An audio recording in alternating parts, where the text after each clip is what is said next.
संभल में हुए हिंसा में मारे गए लोगों के परिवार को समाजवादी पार्टी 5-5 लाख रुपए का मुआवजा देगी। वहीं समाजवादी पार्टी ने मुआवजा देने का यह ऐलान किया है। इसके साथ ही समाजवादी पार्टी ने सरकार से पीड़ित परिवारों को 1-1 करोड़ रुपए का मुआवजा देने की मांग की है। समाजवादी पार्टी ने कहा है कि हमारी पार्टी की तरफ से जिन लोगों ने अपनों को खोया, मृतकों के परिवार को 5-5 लाख रुपए आर्थिक मदद के तौर पर दिए जाएंगे। लेकिन इसके साथ ही यूपी सरकार से मांग की है कि मृतकों के परिवार को 1-1 करोड़ रुपए मुआवजा दिया जाए। और देखिए, इस बीच संभल में हुई हिंसा को लेकर सियासत गरमाई हुई है। संभल में बाहरियों की एंट्री पर रोक लगा दी गई है। रोक पहले से लग गई थी, ये रोक बढ़ा दी गई है, यानी कि अब ये तारीख बढ़कर 10 दिसंबर तक पहुंच गई है। यानी कि 10 दिसंबर तक बाहरियों की एंट्री संभल में नहीं होगी। ये रोक है, ये आदेश है, निर्देश है। संभल जिला प्रशासन का नया आदेश यहां पर जारी कर दिया गया है, जिसके चलते आज समाजवादी पार्टी के प्रतिनिधि मंडल को भी संभल जाने से रोका गया। इसे लेकर लखनऊ से लेकर गाजियाबाद और मुरादाबाद तक समाजवादी पार्टी के नेताओं ने नाराजगी भी जाहिर की। मुरादाबाद के नियामतपुर टोल पर देखे किस तरह से समाजवादी पार्टी के विधायक कमाल अख्तर और पिंकी यादव को हिरासत में ले लिया गया, क्योंकि जबरन आगे बढ़ने की कोशिश की जा रही थी। दूसरी तरफ गाजियाबाद में समाजवादी पार्टी के सांसद हरेंद्र मलिक को भी रोकने की पुरजोर कोशिश यहां पर की गई, जिसके बाद हरेंद्र मलिक वहीं धरने पर बैठ गए। और संभल जाने से रोके जाने पर बरेली में समाजवादी पार्टी के कार्यकर्ताओं का प्रदर्शन कुछ इस तरह से देखने को मिला। समाजवादी पार्टी के कार्यकर्ता संभल जाने से पहले पार्टी कार्यालय पर इकट्ठा हुए थे, जहां पर पुलिस ने उन्हें कुछ इस तरह से घेर लिया। इस दौरान संभल जाने पर अड़े समाजवादी पार्टी के कार्यकर्ताओं को हिरासत में लिया गया। आदेश यही है कि अब 10 दिसंबर तक कोई भी बेवजह संभल में एंट्री नहीं कर सकता है। ऐसे में सियासत फुल ऑन हो रही है। सवाल अभी भी आने बाकी हैं कि साजिश के पत्थर आखिर पूरी तरह से इसका मास्टरमाइंड कौन था। लेकिन इस बीच न प्रशासन न ही कानून व्यवस्था किसी भी तरह से कोई भी रिस्क लेना चाहती है कि माहौल दोबारा से बिगड़े। कई समाजवादी पार्टी के कार्यकर्ता हिरासत में।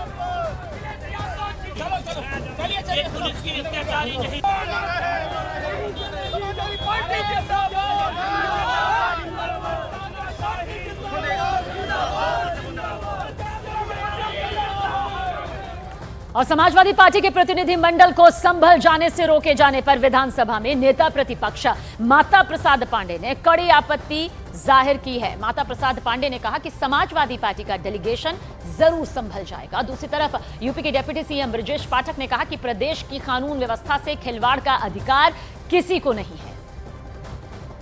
हमें कहीं जाने की स्वतंत्रता है, हमारा ये मौलिक अधिकार है।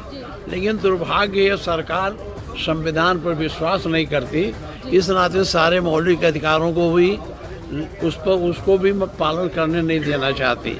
और मैं नहीं समझता क्यों पुलिस लगी। अभी तो पुलिस के लोगों से मेरी बात हुई नहीं, क्यों पुलिस लगी है, क्या लगाया है। मुझे इसलिए नहीं जाने देना चाहते होंगे कि इन्होंने तमाम प्रकार के गलत काम किए हैं। वहाँ गोली चली है, लोग मरे हैं। संभल की घटना पे समाजवादी पार्टी के मुखिया ने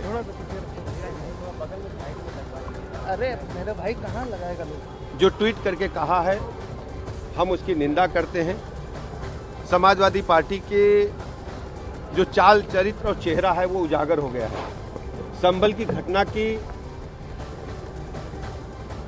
जिम्मेदारी अखिलेश यादव जी को लेना चाहिए। वास्तव में जो संभल के अपराधी हैं वही समाजवादी हैं। और इस बीच बड़ी खबर, संभल में बाहरियों की जो एंट्री रोक थी उसकी तारीख बढ़ा दी गई है। अब ये तारीख 10 दिसंबर तक कर दी गई है, यानी कि 10 दिसंबर तक जो बाहरी लोग हैं वो संभल की तरफ नहीं आ पाएंगे और अगर आने की कोशिश करते हैं तो उन्हें रोक दिया जाएगा। संभल जिला प्रशासन ने यह नया आदेश जारी कर दिया है। संभल के बॉर्डर पर नाकेबंदी भी की गई है। इस वक्त हम मुरादाबाद मंडल की बॉर्डर पर हैं और आप देख सकते हैं यहाँ पर नाकेबंदी टाइट की गई है। जिस तरह से समाजवादी पार्टी के डेलीगेशन के अलग अलग रूट से आने की संभावनाएं थी, जिसके बाद अब पुलिस प्रशासन जो यहाँ पर का है वो कोशिश ये कर रहा है कि सभी गाड़ियों को चेक किया जाए। जितनी प्राइवेट व्हीकल्स हैं उनको चेक किया जा रहा है, उनके दस्तावेज देखे जा रहे हैं ताकि कोई ऐसा प्रतिनिधि मंडल यहाँ से आगे ना जा सके।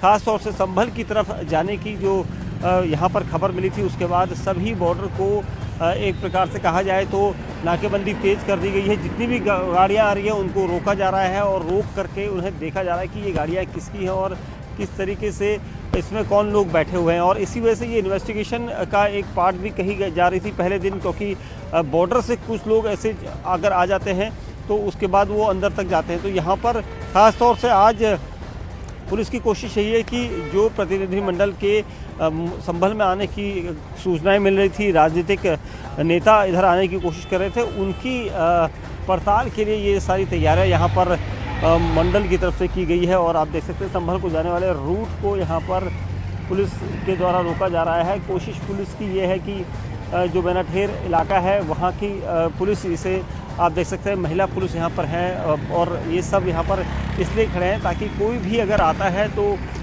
उसकी जांच करी जाए। जांच करने के बाद उन्हें रोका जाए और उसके बाद देखा जाए कि वो लोग कहाँ जा रहे हैं, किस जगह के हैं, पूरी डिटेल लेकर उन्हें छोड़ा जा रहा है। और ये सब इसलिए क्योंकि समाजवादी पार्टी के डेलीगेशन को लेकर कई तरह की जो आजमाइश इस वक्त शुरू हो चुकी है और अलग अलग लोकेशन से ये लोग संभल में आना चाहते हैं।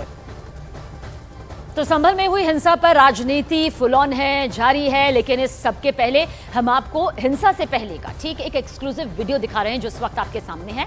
संभल के सीईओ अनुज चौधरी का वीडियो वायरल हो रहा है। हिंसा से ठीक पहले के वीडियो में अनुज चौधरी लोगों को समझाते हुए दिखाई दे रहे हैं कि अपने घर वापस जाइए, शांतिपूर्ण तरीके से रहिए। जो टीम यहाँ पर पहुंची हुई है वो सर्वे करने के लिए पहुंची हुई है। पहले के सर्वे में डिस्टर्बेंस हुआ, इसलिए दोबारा से ये सर्वे होगा। और ये भी बाकायदा कहा कि आप लोगों का सहारा लेकर, हो सकता है कोई अराजक तत्व बीच में घुस जाए,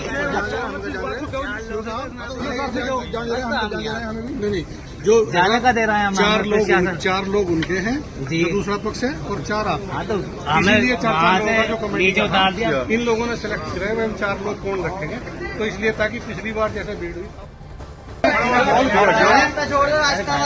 इन्हें बोलो घर जाएं आराम से, सर्वे हो रहा है जो पिछली बार नहीं था। अरे भैया तुझे देख के और आ जाएंगे और भीड़ आ जाएगी। हमारा भीड़ हटाने का मकसद ये है, भीड़ में कोई इस तरह का आदमी जो थोड़ा सा माहौल खराब कर दे, तो हम इसलिए चाह रहे थे तुम्हारी कमेटी है वो है ना भाई ऊपर